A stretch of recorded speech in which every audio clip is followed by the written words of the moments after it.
It was 2 a.m. that I saw a form skulking on my yard dressed in cheetah print pajamas and a youth's headlamp holding a can of neon green spray paint. I rubbed my eyes, half believing it was a dream. But there she was. Lydia Harper, our newly minted HOA president, crouched by my fence like a suburban bandit grumbling about boundary lines and reasserting communal rights. She sprayed a gaudy X on my oak fence post, whipped out a tape measure, and began reciting HOA bylaws as if she were conjuring demons. I flipped on the motion-activated floodlights I'd put in after raccoons trashed my garden, and Lydia stood stock-still, eyes wide, like she'd been busted robbing a bank. My trail cam recorded every moment of her deers in headlights' terror. That's when I knew that this wasn't another snippy note stuck to my door. This was a declaration of war. And if Lydia wanted to fight over my fence, I'd see to it. She'd regret ever putting her foot on my land. 3 days ago, life was peaceful. I was on my patio, coffee in hand, working hard on a blueprint for a backyard greenhouse I'd just presented to the county. My wife, Emily, was reading a landscaping article out loud, her voice mixed with morning air. We purchased this 5-acre property 3 years ago for its quiet, just beyond the madness of city rules, but close enough for remote work. The fence, sturdy oak, 6 feet tall, bordered by Emily's budding rose bushes, was a decade old and never a problem. That is, until Lydia moved into the cul-de-sac. I first met her when she was berating a delivery driver for parking too near her mailbox. She introduced herself by thrusting a clipboard at me, demanding I sign a petition to ban unsightly wind chimes.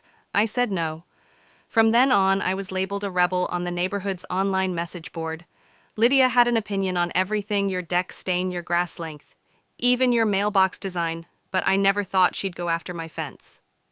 It began with a neon pink notification plastered on my mailbox stating my fence broke. HOA rule 5.2c to view a rule that did not exist when we first moved. The offense: obstructing a community walkway. I checked the drainage easement behind my property. Nothing but weeds and trees. No path. No trail. No nothing. The next day, Lydia stormed over, sporting a floppy sun hat like she was overseeing a dig site. She waved a folder and demanded I tear down the fence in 72 hours to restore neighborhood flow. I laughed. She didn't. She said the fence destroyed community spirit and referenced anonymous complaints. When I asked who she snapped, "That's confidential." She even flashed a map indicating a reputed path from a development plan. 10 years ago, I called her bluff, citing the easement never was cleared or legally declared. Emily, propped against the porch, inquired as to whether Lydia even knew what an easement was. Lydia scoffed, "I know plenty," and strode away. We thought that was the end of it, but then ensued a torrent of notices, phony fines, and an order to work by a contractor hired to dismantle my fence. I offered me my property survey and a pending filing of a restraining order, and he stepped back in a daze.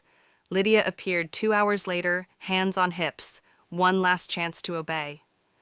That's when I saw her FARA blueprint labeled Scenic Trail, Phase 1, slicing right through my veggie garden. She wasn't interested in just my fence, she wanted my land. That's when it struck me, I wouldn't just halt her. I turned the tables so hard she'd lose the use of her own driveway, because what Lydia didn't realize was that the only drive to her home cut through a strip of land I had lawfully purchased. She had no idea the storm that was headed her way. I hardly slept that night, reliving the video of Lydia vandalizing my fence like some sort of rogue street artist. Emily attempted to break the tension, joking that HOA meant harass our acreage, but we were both too upset up. The following morning, I struck the county records office with every plat deed and zoning document attached to our land. Back home, I laid them out on the dining table like a war map. That's how I discovered it. A long, thin belt of land running along our northern boundary, including the cul-de-sac's access road, was ours. The road that was paved decades ago was presumed public, but its easement had run out in 2013 and was never renewed. Lydia's house relied on my property to access the street. Emily grinned. "So in effect, you could cut her off." I nodded. "Not yet. First we dig further." Emily delved into legal databases and hit pay dirt.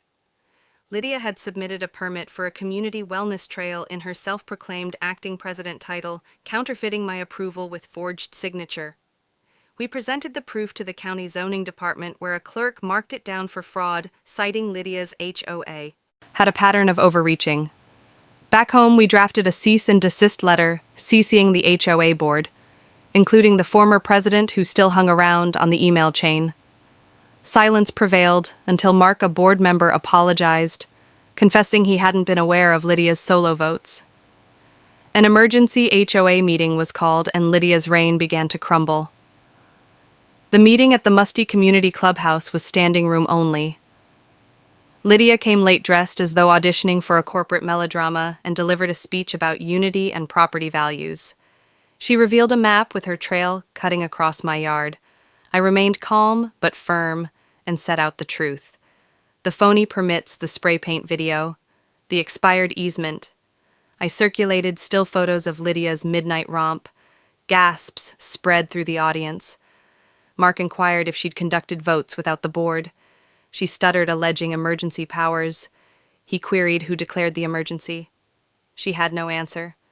Then I dropped the bombshell. The road to your house. It's on my land. I can gate it off as private agricultural access. The room went dead silent. Lydia palled. Realizing her house's value and her life hinged on my goodwill, she stormed out. The board halted her trail plans indefinitely. I thought it was over, but Lydia wasn't done. She spread lies to neighbors claiming I was sabotaging the community. Then a survey crew arrived sent by Lydia to reclaim HOA land. Emily intercepted them, and I called Deputy Ramirez, who arrived with flashing lights. Lydia arrived screaming harassment, but Ramirez produced my deed and threatened her with trespassing charges. She yelled Emily a legal snake before scurrying off her glare, threatening more trouble. That's when I chose to strike back. I walked my land's northern border, the gravel road Lydia used as her personal highway. It was mine, and I'd let her know it hired a contractor to grade it into a gated utility road for an intended orchard. Permits were already on file, everything legal. When construction started, Lydia charged out yelling about street access. I smiled, private road. Lydia just improving it. She accused me of revenge. I shrugged. Don't forge documents next time. The crew constructed a raised path, put conduit boxes in, and installed a steel gate with a keypad. A sign read, Turner's Trail, Private Agricultural Access. Emily chose the name, remarking that it fit, because Lydia attempted to trample our lives. The completion of the gate was magnificent. Lydia phoned Sheriff Dawson, an old acquaintance who checked my permits. Indeed then informed her to take it up with the county. She screamed about expenses. Dawson shrugged. Don't construct on someone else's property. Lydia's SUV now made a 10-minute diversion via a rough maintenance path, kicking up dust on a daily basis. Emily and I sat on our porch drinking coffee, enjoying the tranquility just as neighbors saw Tom. A retired mechanic laughed, dubbing the detour Lydia's loop word spread of Lydia's schemes, and her influence tanked. She sent a letter begging to share Turner's Trail, offering to scrap her trail plan for peace. Emily scoffed. That's not an apology, that's desperation, I replied. No. Lydia attempted rallying the board, but Mark uncovered her $5,000 misuse of HOA funds, prompting an audit. Her board role was in question. Then came her Hail Mary, a suit brought by smooth-talking lawyer, Vince Cololton, charging me with obstructing community infrastructure and inflicting emotional distress.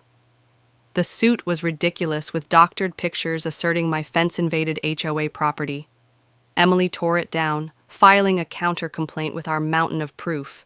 In court, Judge Callahan, no-nonsense ex-cop, allowed Colton to ramble before he shut him up.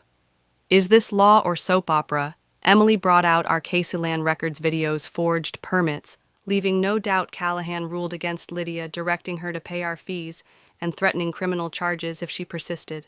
Her case was dismissed with prejudice. Back home, the HOA blew up. At a standing room-only meeting, Mark read Lydia's resignation letter, attributing personal healing. The audience applauded. Residents testified about Lydia's tyranny, fines for flower pots, threats over patio furniture. They invited me to serve on the board. I declined, but smiled as Emily whispered, perhaps as a consultant. That evening, under the stars, Turner's pathway shone with new solar lights, a sign of our struggle. But Lydia had another trick up her sleeve. After midnight, my phone vibrated motion alert. There she was on video, hoodie, up, bolt cutters at the ready, eyeing the entrance. A floodlight suddenly came on, and Emily's pre-recorded voice echoed, "You are trespassing, police alerted." Lydia sprinted, tripping over wildflowers.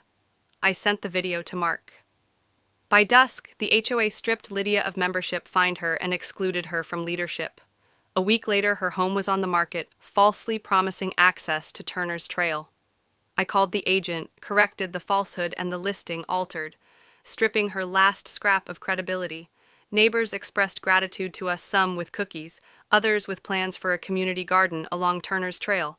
Public, but not on my property. Then Lydia made her last move a film crew, taping her soba story at my gate. It's a wall of oppression. I shot her from my front porch and put it up on the internet, entitled Lydia's Last Act. It went crazy locally, with neighbors making jokes about Emmys. She didn't say a word. Weeks later, a moving van took Lydia away. No goodbyes, no celebration. Emily and I sat on the porch and watched her truck rattle down the detour. Turner's Trail was a neighborhood fitness area with lanterns and a bench that read, "Peace grows here." The HOA reworded its regs, mandating votes on all matters of decisions. We had a picnic on the trail, children playing music, drifting neighbors in their hair, laughing without worry of fines. Emily squeezed my arm. "Started with a fence," she said. I nodded, finished with a road. The quiet wasn't really quiet. It was liberty. Hard won and fought hard over Turner's Trail wasn't merely a trail. It was testament that no one, not even a self-proclaimed HOA queen, could bully boundaries without a lie.